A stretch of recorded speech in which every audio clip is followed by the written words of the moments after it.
Okay, welcome back. Celebrate the 26th anniversary of Titan A.E. The next character I'm going to do, I'm not sure on the character named Preed. He's sort of like a lizard, half lizard, half horse-looking dude. You don't really know if he's good or bad. He was a sort of like an edgy character. We sort of combined a few different characters. So you had horse characteristics, lizard characteristics. So it's like you got this triangular thing in the front, and this big long grin. And we had these like, I don't know what you call these, dimples or whatever. And the big cheekbones, big jawbone, big neck. Some of the original concept drawings we were doing with the character, he was very lizard-like. And he has like the sort of bat ears. One, I guess, from just different battles, hanging out with Corso. He sort of lost an ear, and on that side he has a metal skull plate. So if you guys took it one too many to the noggin. A little horn here, so almost like a little dragon. And then you have like sort of like a little snaggletooth thing going on. So he's sort of edgy, but you don't really know if he's good, he's bad. Got these like sort of bad ears, he has like little nicks taken out of him and stuff. And then for his body, he's sort of lean and he has a really long torso. Very cocky, very confident, and then one of these lanky, long arms, big alien fingers, and sort of big forearms on him. And he has these like almost like impractical Greedo fingers. So when we're doing the props and stuff, most of the films that we did where we'd use, if they're human-like characters in the film, we'd use live-action reference, so we can get a consistent performance from the actors. So some people look at it as cheating, but when you think about consistency for a film, you want to make sure that if you have like 30, 40, sometimes more animators working on a film, and you all give them the same character to work on, you want to make sure that you're getting some consistency with the performance. So if I were to sit there and direct a couple people that are on premises and I see every day and I'm in charge of that character, then yeah, I could probably work with them and I don't have to worry about that. But in order to get the film done, we had a few freelance studios. We really didn't have any room for error. We had more than double our output that we did on the movie Anastasia. So we really didn't have any room for error. So when you shoot live action reference, it literally what it does is it gives us a consistent performance for the characters. And we study that performance. So the mannerisms and everything, it gives us something to label the characters under. So like how he reacts to certain things, gestures. If you have like 40 different animators and you give them an explanation of an action,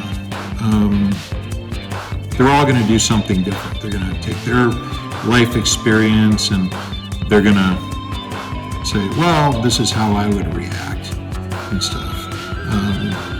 But when you have an acting character that you have to keep consistent, well, we can't rely on necessarily your life experience, and everyone's life experience is going to be a little bit different. So we shoot live action, so we say, okay, this is what the director would like to do in general for this, how this character's handled, and literally they'll give us a performance, and then it's up to the animators working with the leads to translate that in an entertaining way and make it work consistently with that character. So it doesn't mean you rotoscope or anything. It just means we have something to springboard from.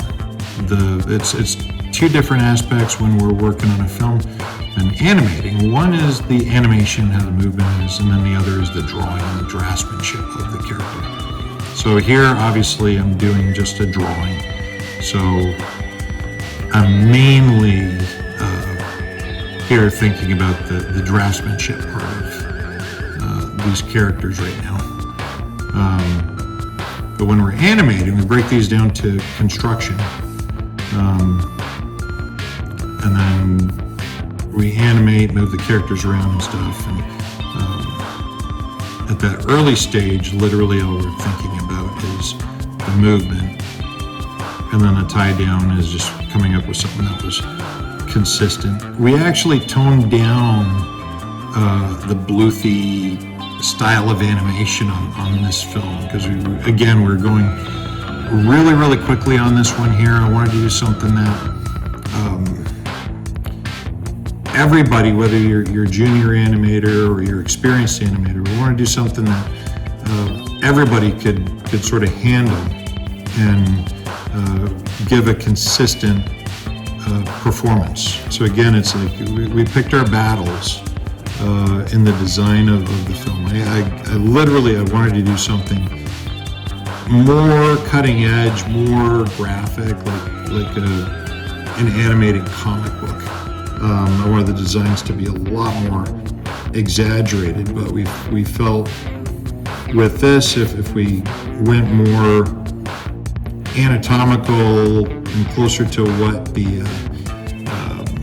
were trying to do with the CG. I figured, a lot of stuff is already done, and we could probably pound through the footage and the animation a lot quicker if we're not trying to do something that was going to wreck everybody's brains. If we had more time to do the film, that'd be a different story. But it was even though we didn't have a lot of time, it was a really fun film to work on. I think everyone had a blast. It did have its challenges because there was a lot that, especially me, I was involved in a lot of the production, the development, and everything. So there was a lot that I wanted to do with the film, story-wise and everything. But we had to do this entire film in under a year, where the other films that we did, like Anastasia, we actually had 3 years to produce that. Yeah, it was still, like I said, a lot of fun. We didn't have a lot of time, but we made the best of what we had, and we're really proud of the crew. A lot of people seem to enjoy it. You can let me know what you guys think. But yeah, I just want to share some behind the scenes and stuff. I'm going to be doing a whole bunch of videos showing more characters. Starting off with Titan A.E.